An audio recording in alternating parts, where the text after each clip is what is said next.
In today's video, I'm going to teach you how to download Amazon Music for offline listening.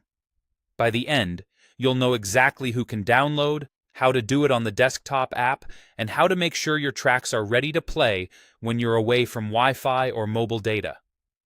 First, a quick eligibility check. Downloading for offline listening is available to Amazon Music subscribers, including Amazon Music Unlimited and Amazon Music Prime. If you're on the free tier, downloads for offline play aren't generally available.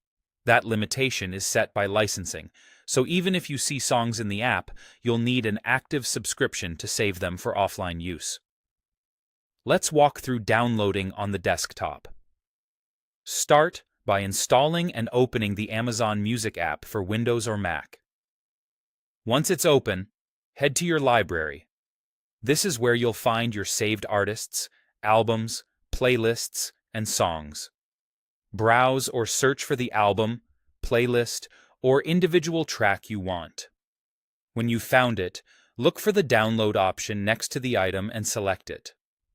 The download begins right away, and you can monitor progress within the app. When it's finished, the music will appear automatically in the downloaded section of your library.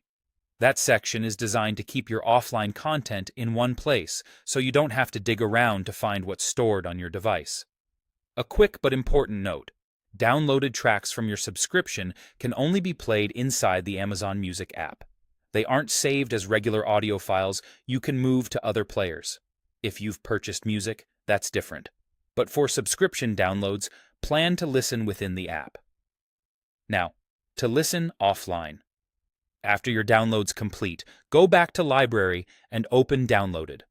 Everything in that view is ready to play without an internet connection. Many listeners also turn on offline mode in the app's settings, which filters the app to show only downloaded music. It's a simple way to avoid streaming by accident when you're trying to conserve data. A few quick tips to keep things smooth. Make sure you have enough storage space on your computer before starting large downloads. Remember that offline access works only while your subscription is active. If it lapses, those downloads may stop playing. And if you want entire albums or playlists, you can download them in bulk using the same download option, which saves time versus grabbing tracks one by one. That's it. Simple, reliable, and ready for your next commute or flight.